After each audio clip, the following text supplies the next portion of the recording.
Olá a todos, bem-vindos mais uma vez ao Tradição Católica em Foco com Dionísio Lisboa. Vamos pedir logo de entrada a proteção e a iluminação, né, e as graças que vêm através das mãos de Nossa Senhora. Ela como medianeira, né? Então vamos pedir que nos ilumine nesse vídeo, para que tudo que tudo aquilo que nós iremos falar não fira em ponto algum a santa doutrina da Igreja Católica. Em nome do Pai, do Filho e do Espírito Santo. Amém. Ave Maria, cheia de graça, o Senhor é convosco, bendita sois vós entre as mulheres, bendito é o fruto do vosso ventre, Jesus. Santa Maria, Mãe de Deus, rogai por nós pecadores, agora e na hora de nossa morte. Amém. Causa nostra Letícia, ora pro nobis. Em nome do Pai, do Filho e do Espírito Santo. Amém. São Padre Pio de Pietrelcina, rogai por nós. Hoje nós iremos tratar de um tema muito interessante e muito importante. É um tema que é muito relacionado àquilo que cremos, às bases de nossa fé. Se, por um lado, a tradição tem sua importância, o magistério também tem a importância também capital, as escrituras têm também uma importância realmente que salta aos olhos, como útil para indicar os caminhos, para edificar, para iluminar, para esclarecer, como a própria Escritura diz. Porque nós não somos protestantes, então não seguimos o sola Escritura. Não seguimos. Então, a Escritura ela tem que estar acompanhada dos outros fundamentos, né, das bases, dessas outras bases, tradição e o magistério. A tradição que é viva, a tradição apostólica, a tradição que não é escrita, e a tradição escrita que é a Bíblia. E o magistério, que é quem vai interpretar. Né? E lembrando, ninguém foi tão bom em interpretar a Bíblia, acho que os grandes faróis são realmente os santos padres. Né? Os santos padres exerceram um papel capital nisso. Todos eles. Então hoje vamos tratar de Bíblias. Bíblias que o católico tradicional deve ter em sua casa. Deve guardar, deve entender, deve estudar.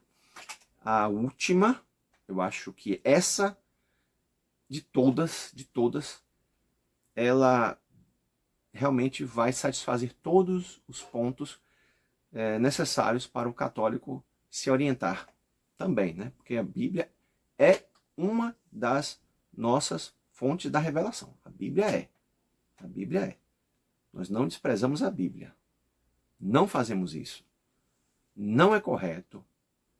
Não é bom.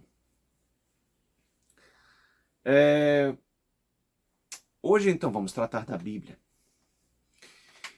E eu tenho algumas aqui comigo. Eu tenho Bíblias, eu tenho 5 Bíblias ou 6 Bíblias católicas.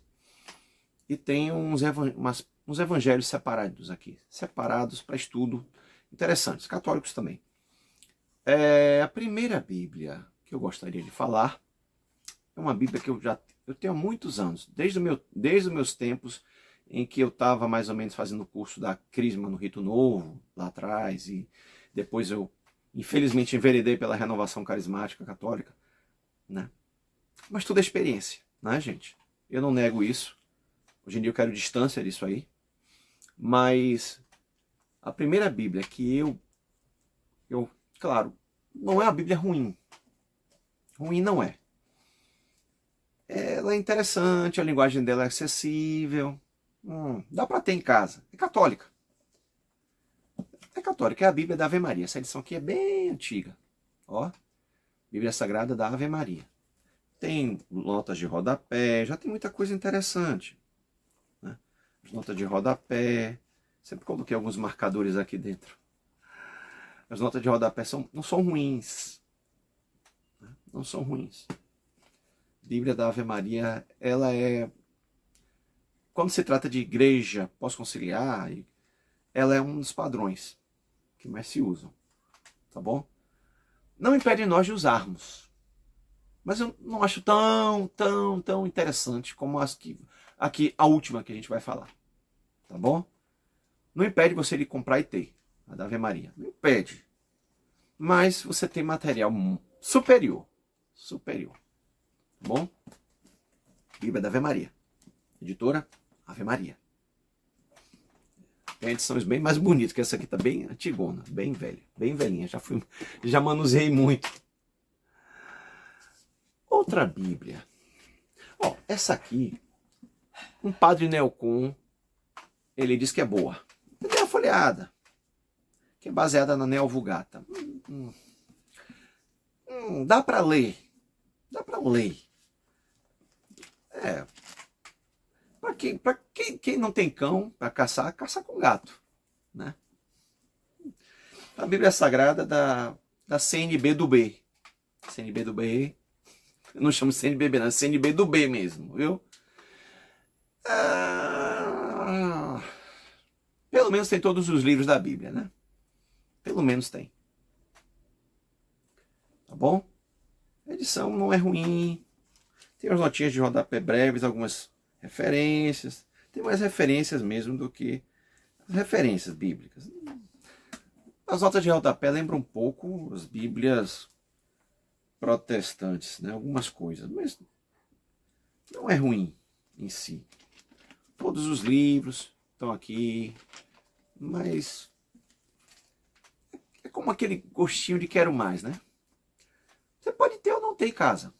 Mas, é o padre Paulo Ricardo que fala bem dela. A linguagem é acessível, não é ruim. É uma Bíblia católica, é uma Bíblia completa, é a palavra de Deus, né? Se está completa e é católica, é a palavra de Deus, tá bom? Da CNBB, da CNB do B. Tá bom? Tem outra, que eu acho, essa aqui tem um probleminha. Ela é boa para estudo? É. Ela tem muitas notas de rodapé explicativas? Tem.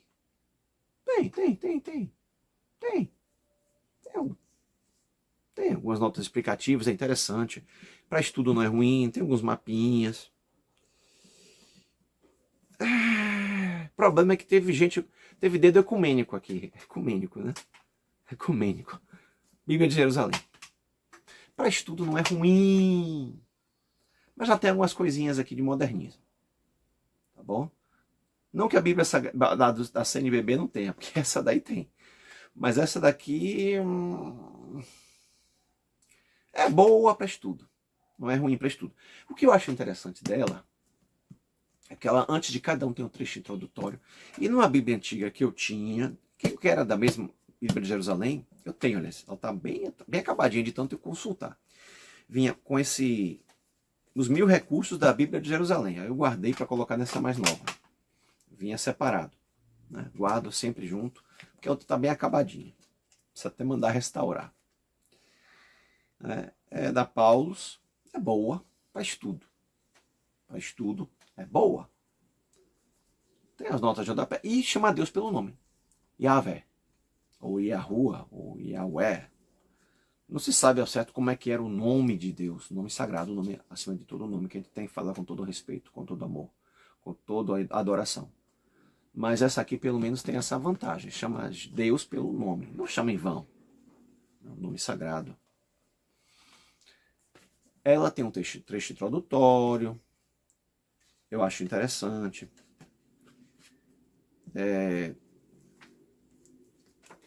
Não é ruim, né? No final tem uma lista de alfabética das citações.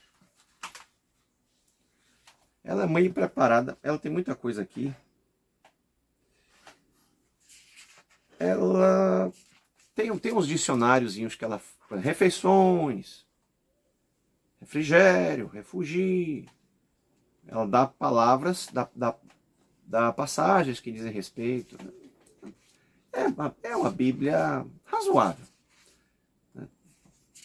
Lista alfabética de notas mais importantes, listas das medidas e das moedas da época. É boa nesse aspecto, né? Tem um calendário, boa, é boa, vale a pena. Né? É boa, calendário. A dinastias Asmonéias e Herodiana. Né? Tem muitos recursos aqui históricos. Quadro cronológico da Bíblia, quadro cronológico. Não sei se vocês vão enxergar aqui, tem um quadro cronológico. Né? Ela é boa. Tem uns mapas, ó. Mapas. Tem uns apêndices, tem alguns apêndices que justamente começam aqui, os apêndices, né? Então, antes de cada livro da Bíblia, tem sempre uma introdução, né? Tem sempre uma introdução antes de cada livro, né? É um livro interessante. É um livro interessante, tem uma pequena introdução. Eu gosto da Bíblia de Jerusalém, no geral. Para estudar não é ruim. Mas a Bíblia que, para mim, as duas, é porque a outra está guardada por aqui, em algum lugar. As duas Bíblias, que realmente são a Bíblia que é o concurso para nós católicos tradicionais, é essa aqui, ó, gente. Bíblia Sagrada, do Padre Mato Soares. Isso aqui é um monumento. Isso aqui é um monumento, gente. Tá cara? Vale a pena comprar. Essa aqui que é a Bíblia, por excelência do católico tradicional. Essa é a Bíblia que o católico tradicional tem que manusear. Tá bom? Maravilhosa. Traduzido da Vulgata. Né? Editora Realeza. É uma pena que a Paulo e a Paulinas não publiquem mais essa Bíblia. É uma pena. É uma pena. Ela é maravilhosa. E ela é baseada mais ou menos na tradução feita por volta de 1925 pelo Padre Mato Soares. O preço não é muito convidativo, mas a gente tem que ter isso em casa e tem que consultar, tá bom? Se é baseada na Vulgata, é tradução segura. É tradução sem medo de errar. As outras pode ter algum equívoco. Em algumas notas de rodapé pode ter algum probleminha, entendeu? Equívoco nesse sentido, né? Que a Bíblia seja... A Bíblia, ela é inerrante. A questão não é essa. A questão é que pode ter alguma referência equivocada, pode ter alguma nota de rodapé, algum apêndice, alguma coisa lá com influência modernista. Né? Não são ruins. Não são ruins. Mas Padre Mato Soares é inigualável. É inigualável. O mercado brasileiro de Bíblia estava realmente com falta desse material, que já tem uns 2 anos, 1 ano e meio, 2 anos, voltou com toda a força. A editora Realeza está de parabéns por essa Bíblia. Gostei até da louvada uma espada. Uma espada. Tradição. Essa é a Bíblia da tradição. Essa. Tradição. Aqui, ó. Tradição. Essa daqui é maravilhosa. Maravilhosa. Vamos falar um pouquinho. Agora, vamos dar um tempinho, que linda, ela é dourada. Dourado dela aqui, ó. Vamos falar um pouquinho de... Eu sempre achei interessante um quadro paralelo entre os evangelhos. Eu tenho um evangelho de Jesus antigo. Né? Esse evangelho aqui, ó. Ele pega os 4 evangelhos e ele vai pegando a leitura de um, que falta no em um, vai colocando no outro. Se aquele outro falta alguma coisa, vem outra coisa e ele completa. É perfeito. Só que é uma coisa muito antiga. O Evangelho de Jesus. Texto dos 4 evangelhos em uma única narração. Né?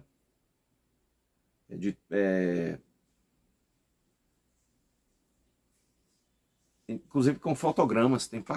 Justamente. Ele tem muitas gravuras. Tem a data, mais ou menos aqui em cima tem a data em que mais ou menos aconteceu o evento na vida de Cristo. E aqui tem um mapa de onde ocorre. Mapinha, mini mapinha. É interessante. É uma leitura boa. Esse livro era de minha afinada mãe. Ela ganhou, estava aqui na escrivania de meu avô. Provavelmente ela deu para meu avô, o pai dela. É interessante. O Evangelho de Jesus, em uma única narração. Antigo. Já cansei de folhear e fazer consultas. O que eu achei super interessante é isso aqui, ó. A época em que o evento aconteceu. Tá vendo? 28 depois de Cristo, 29, 30. E sempre com um mapinha, ó. E as gravuras, eu sempre achei interessante isso. As gravuras aqui. Tudo cheio de riqueza, né? Chamam de fotogramas. Fotogramas, gravuras de passagens bíblicas, lugares bíblicos, né? A cúpula da rocha, onde era o templo da época de Cristo. Né? É muito, muito interessante. Muito, muito. Muito. Riqueza e super colorido, né? Se vocês acharem isso aqui no sebo, comprem. Vale a pena, até na estante virtual. Editorial, Instituto São Gaetano. Nossa, velho. Muito antigo. Editorial, Instituto São Gaetano. Antiguíssimo. Finalzinho dos anos 60, início dos anos 70. Agora, eu gosto muito desse aqui. O Santo Evangelho de Nosso Senhor Jesus Cristo. É traduzido da Vulgata, com notas explicativas escolhidas pelos padres paulinos de 1955, 54, 55. Eu encadernei, porque estava bem estragadinho. Bem estragado mesmo. Aí eu, encadernei. 1955. Os 4 evangelhos.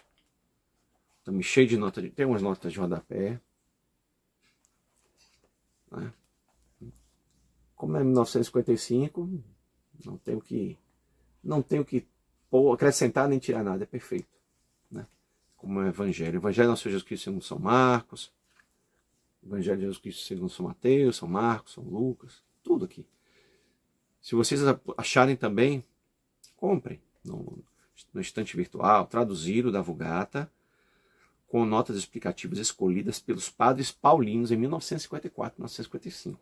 Edições Paulinas, Caxias, Rio Grande do Sul. Ó. Muito, muito legal.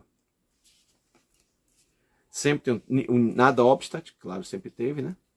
De Rio obstat. Os evangelhos. Aqui tem os comentários, né? Dos padres paulinos sobre os evangelhos. E tem uma oração muito bonita, falar-me, Senhor. Né? Vale a pena. Vale a pena. Meus queridos, vou me despedindo por aqui. Parece que vai haver um lançamento de 2 livros que a gente vai tratar aqui no próximo vídeo, muito provavelmente. E um sobre a vida de Dom Lefebvre e o outro sobre a vida de Dom Castro Maia. E um livro, parece que, salvo engano, é Pedro Tu Me Amas, que na verdade eu já tinha essa edição por outra editora, e agora vai ter uma nova edição. Então vou deixar vocês em suspense.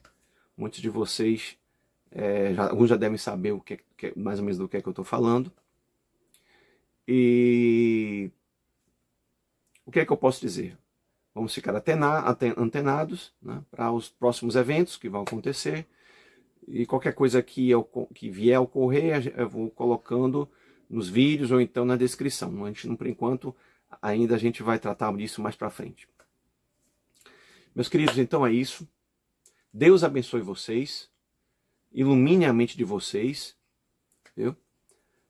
Eu ia falar de outro livro, outra Bíblia. O padre Antônio Figueiredo, mas ela não está aqui agora, tá bom?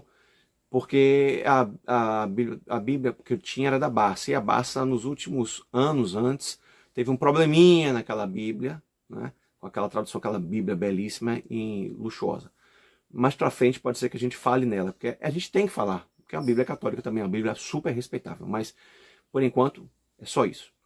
Então, fiquem atentos, fiquem antenados para todas as coisas. Me despeço por aqui, peço a vocês que rezem por este canal, tá bom? Não esqueçam disso aqui, vou ter que rezar agora. Oração. Padre Jair disse, se der meia-noite vocês não tiverem rezado o rosário, se virem, rezem o rosário com devoção a Nossa Senhora. Com devoção e com amor. Então, aqui, ó, gente, o rosário. E aqui tem um escapulário que o Padre Jair me impôs. Tá bom, gente? Vou nessa. Me despeço por aqui. Tenham todos um ótimo final de semana. Deus abençoe a todos. Em nome do Pai, do Filho e do Espírito Santo. Amém. Causa Nostra Letícia. Ora pro nobis. E se você gostou do meu conteúdo, dá um joinha. Curta, gente. Compartilhe. Se inscreva. Um grande abraço. Tchau, tchau.